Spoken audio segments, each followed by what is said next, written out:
Bonjour à tous, c'est Jean-Luc Roux sur sa chaîne YouTube. Aujourd'hui, nous allons parler de Navantia qui achève l'installation du système de propulsion à hydrogène AIP dans un sous-marin de classe S80.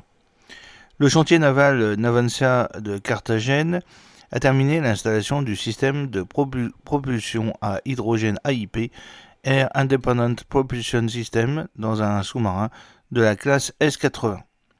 Le sous-marin S-81 Isaac Peral lors des essais en mer, c'est une photo donnée par Navantia. Alors on va reprendre le communiqué de presse de Navantia.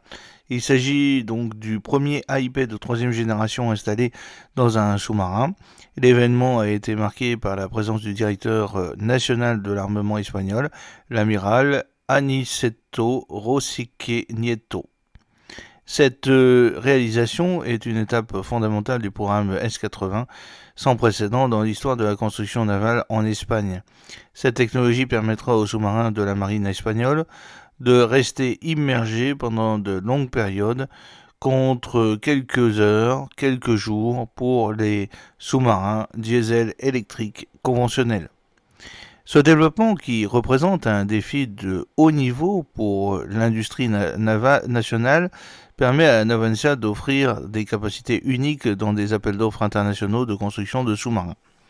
Le système AIP commercialisé sous le nom de BEST, Bioethanol Safe Technology, de Navantia, est une centrale de production d'énergie innovante qui permet de recharger les batteries du sous-marin en plongée, évitant ainsi les manœuvres périodiques de plongée en apnée pour recharger le sous-marin là où il est détectable et plus vulnérable.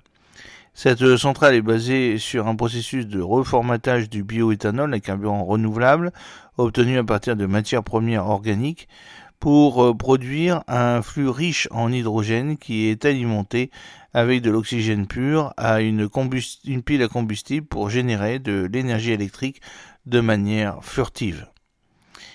Alors, contrairement aux équipements déjà opérationnels dans d'autres marines, l'AIP de Navantia est un système de troisième génération qui ne nécessite pas de stockage d'hydrogène à bord.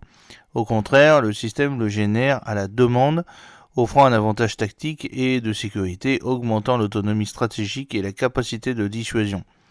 En plus de la vaste sensorisation du navire, il améliore encore la sécurité de l'équipage et du sous-marin lui-même en minimisant le personnel nécessaire à son fonctionnement.